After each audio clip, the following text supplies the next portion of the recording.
en hojas de papel. Café Tatiasca. El café del gran señor. Disfruta de un auténtico café 100% orgánico. Sembrado, cultivado y cosechado por mujeres nahuas de la Sierra de Songolica, Veracruz. Disfrútalo mientras te ponen bella en Ludic Salón. Y solicítalo al 6622-336232. Café Tatiasca, auténtico de altura.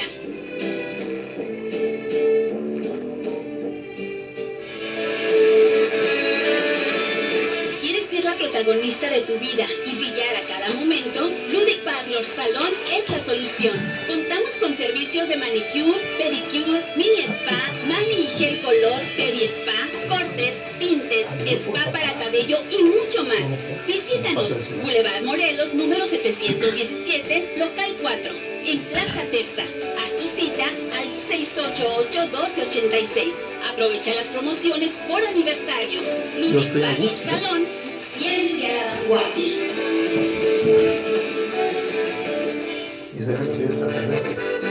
Café Tatiasca, el café del gran señor. Café auténtico de altura.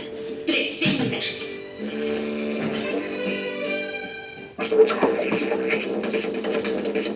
La lectura de la semana.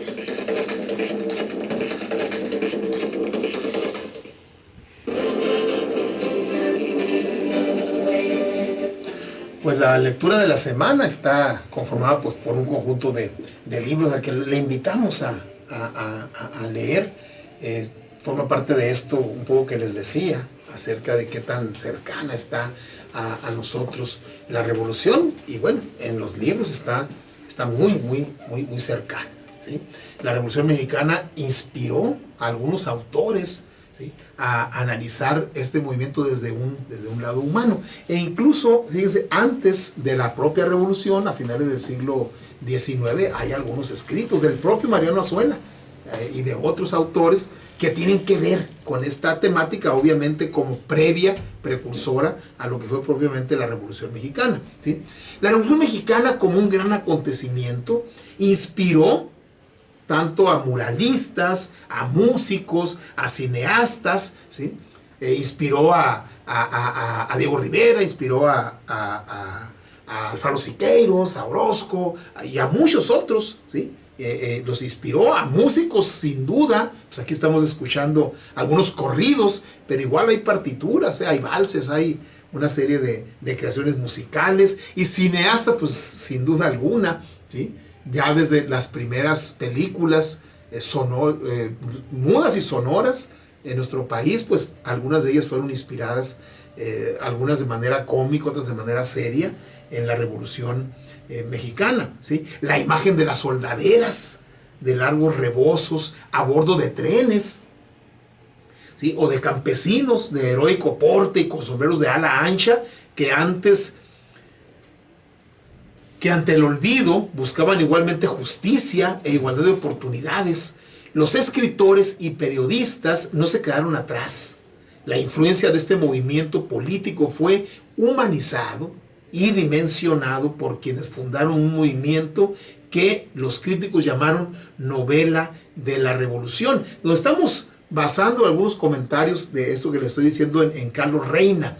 Él el año pasado escribió un artículo que se llama 5 novelas de la revolución, ¿sí?, y lo subtitula La Revolución Mexicana inspiró a estos autores a analizar este movimiento desde su aspecto humano, por Carlos Reina, al que le agradecemos mucho este artículo, ¿sí? Bueno, igual hemos visto a Silvia Pinal, hemos visto a López Tarso, hemos visto a la Doña, a María Félix y a tantos y tantos actores y actrices en el cine, a Eric del Castillo, que hizo una versión, la segunda versión que hubo de Los de Abajo, ¿sí?, fue interpretada, el personaje principal de Los de Abajo, Demetrio Macías, lo interpreta Eric del Castillo, este extraordinario actor.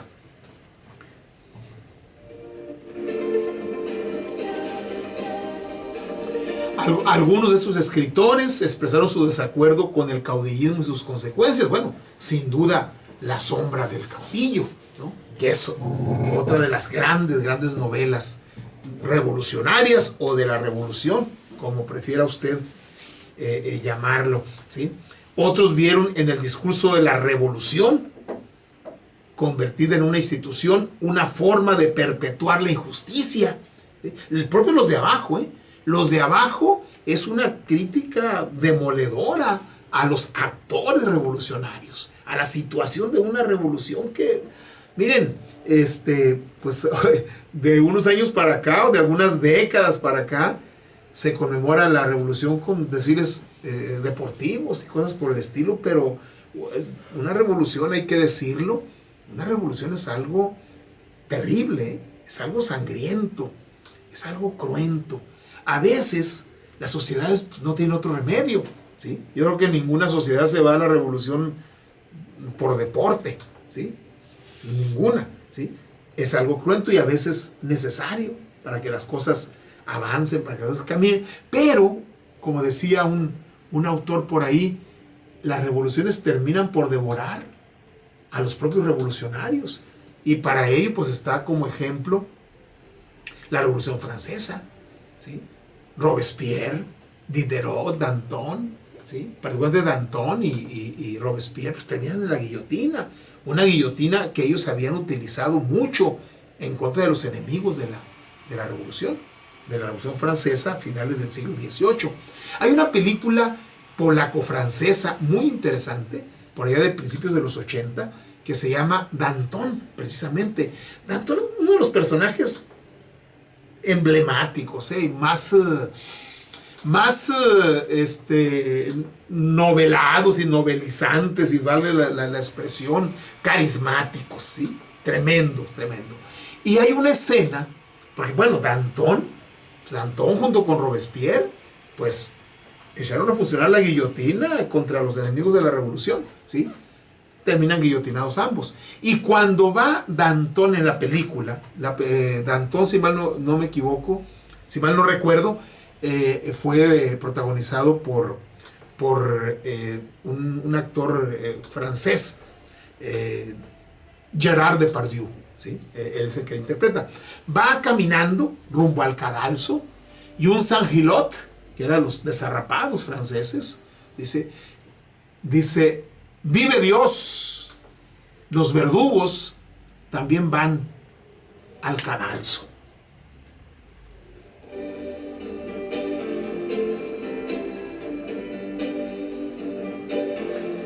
Entonces, algunos de los novelistas expresaron su desacuerdo con el caudillismo y sus consecuencias, como en La sombra del caudillo, de Martín Luis Guzmán, de los años 20. ¿Sí? Otros vieron el discurso de la revolución convertida en una institución, una forma de perpetuar la injusticia. Algunos más, admirados por figuras como Villa o Madero, lanzaron una crítica en sus textos a quienes, sentados en el poder, pretendían blanquear o eliminar su papel en la historia.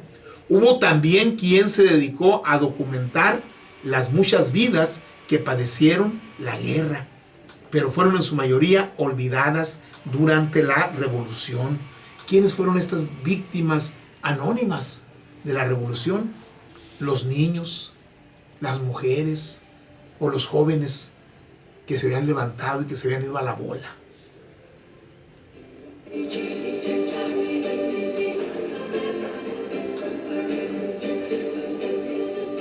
Este autor recomienda, por decirlo así, 5 libros de la novela de la revolución.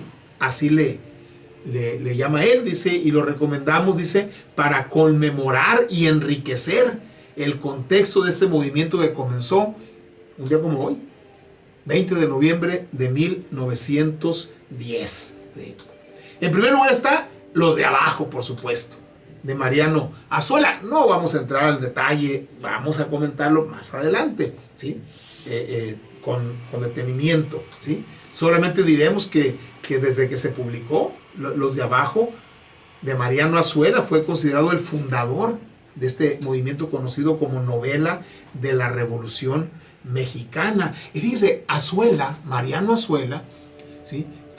Estuvo como médico en las tropas de Francisco Villa.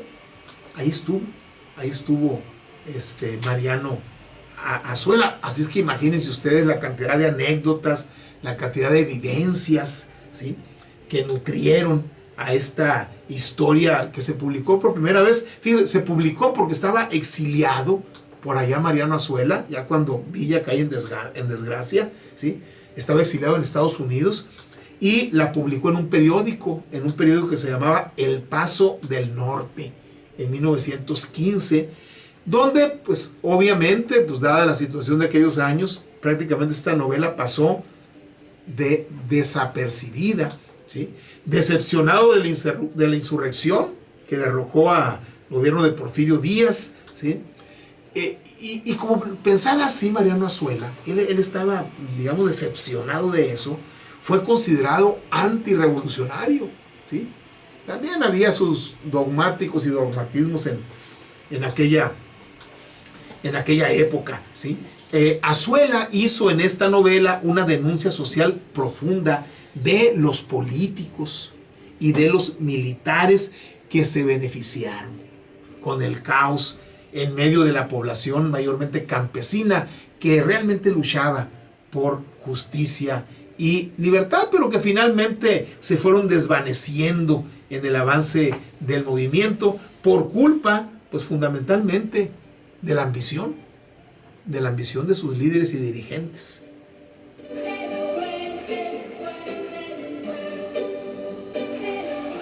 Otra novela que recomienda el autor Reina es La sombra del caudillo, ¿sí?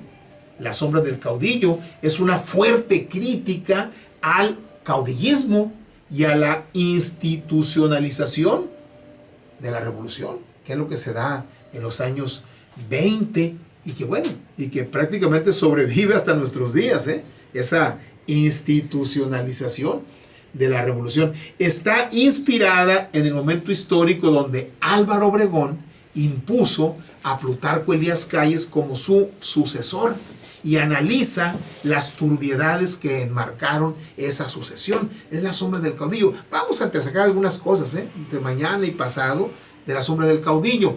Esa es una novela de primera. La verdad es que no se va a arrepentir, si usted no la ha leído, de leerla o de releerla, ¿sí?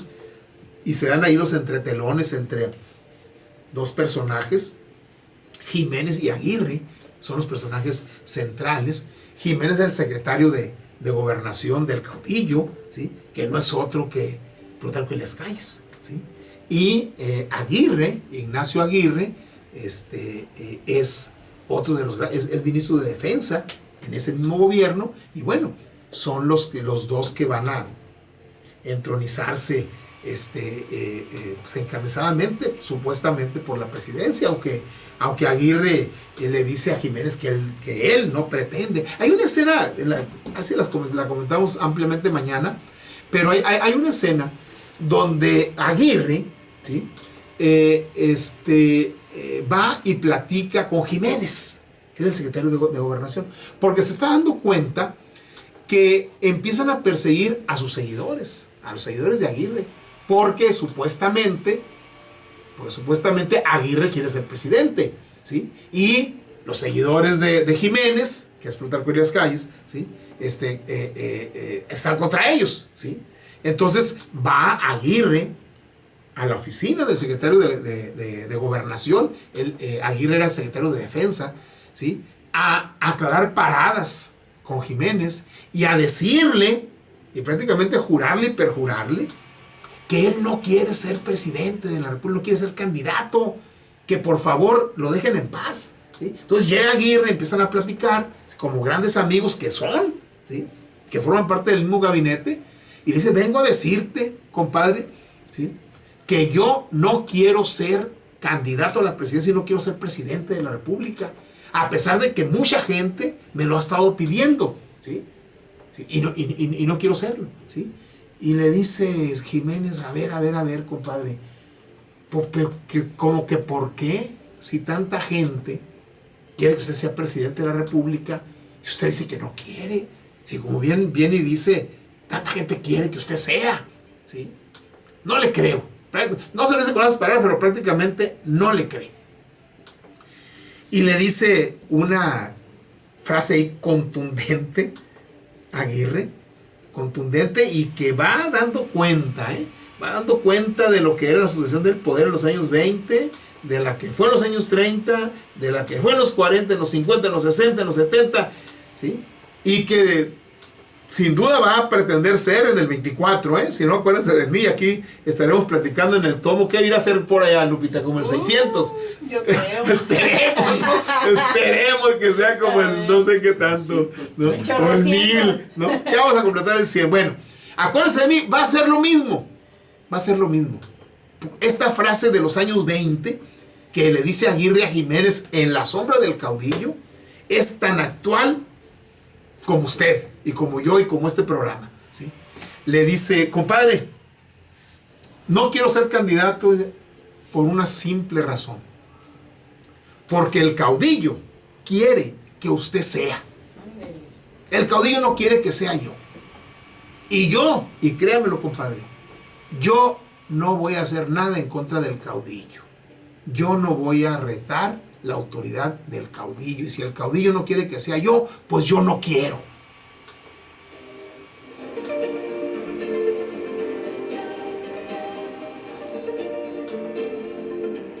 Lógica implacable. Lógica implacable en los años de los 20 del siglo XX y los 20 del siglo XXI, Si no, analícenle la cosa por ahí, ¿sí? Así que bueno, es La sombra del caudillo, ¿sí?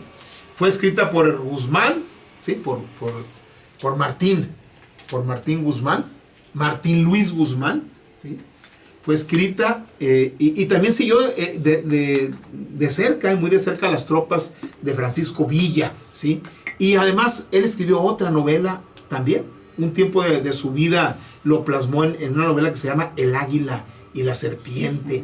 Y miren, también Martín Luis Guzmán fue desterrado de México por su fuerte oposición a Obregón, al caudillo, ¿sí? Y La sombra del caudillo, así como Los de abajo se publicó en Estados Unidos, La sombra del caudillo se publicó en España en 1929, allá donde estaba exiliado Martín Luis Guzmán. Fíjense que en los años 60, en 1960, se hizo película.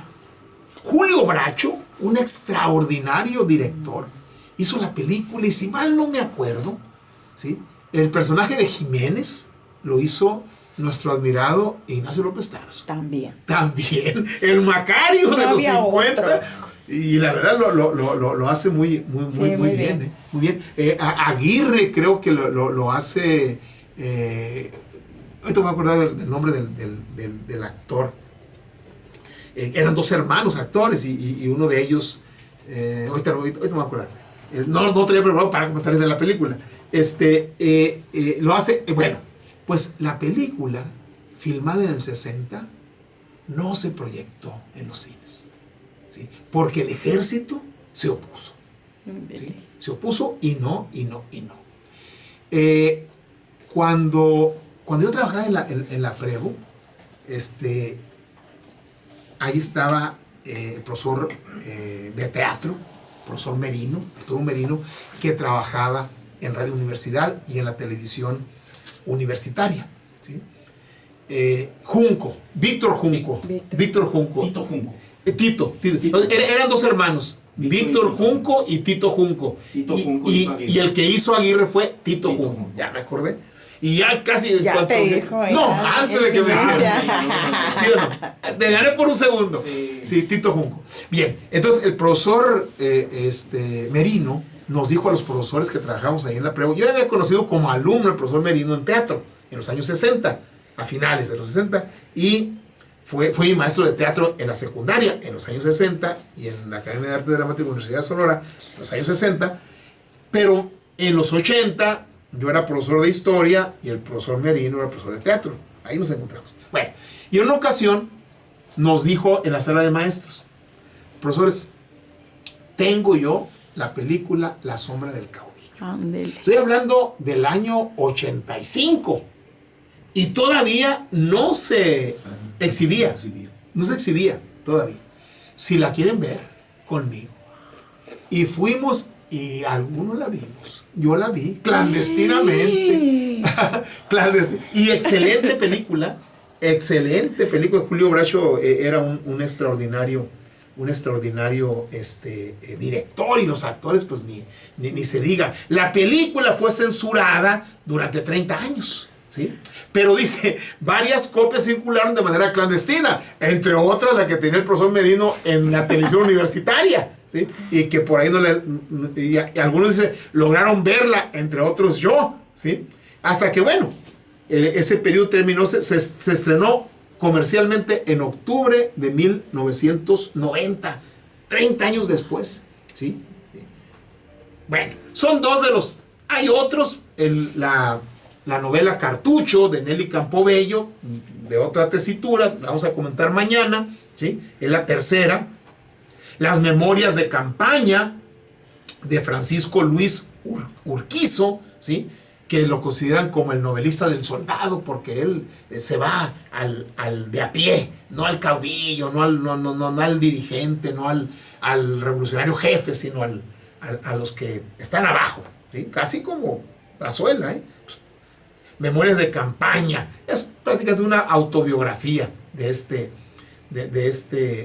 escritor. Y luego está, y con esta es la quinteta, Los Relámpagos de Agosto, de Jorge Ibargüengoitia, pero ese es de un sarcasmo ácido, es un sarcasmo realmente genial. Vislumbró y diseccionó la revolución, ¿sí? Y el fin de ella en esa novela, Los Relámpagos de Agosto, ¿sí?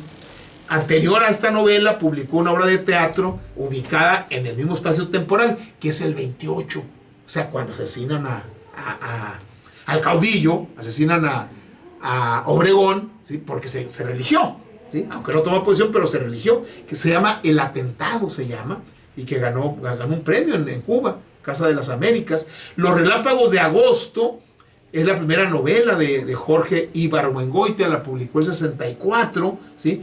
Con un sarcasmo finísimo. Destaza las ambiciones del movimiento a través de los ojos del general José Guadalupe Arroyo. El personaje ironiza a la perfección al caudillismo y la visión ególatra que tenían estos personajes respecto a su participación en la revolución y su papel en la historia del país. ¿A quién le recuerda? Ojalá y Evo Morales lea Los Relámpagos de Agosto para que vean que no es el primer gobernante ególatra que piensa que Bolivia sin él, presidente, no va a caminar, ¿sí? Cuando, como decíamos aquí el miércoles pasado con el maestro Vladimir Gómez Anduro, después de 14 años, pues tranquilamente hubiera podido dejar que otro de su mismo equipo y entorno fuera, pero no, ¿sí? Entonces, ironiza Ibargüengoitia al caudillismo y la visión ególatra que tenían esos personajes y los actuales, ¿sí? Con respecto a su participación en la historia. El protagonista que combatirá las malas jugadas del destino está basada en unas memorias de Juan Gualberto Amaya, un general que buscó escribir con letras doradas su nombre en los libros de la historia, pero, como muchos otros, él jamás lo logró.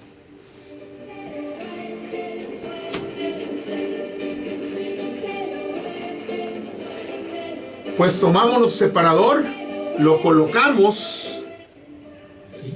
Y vamos a escuchar la cuarta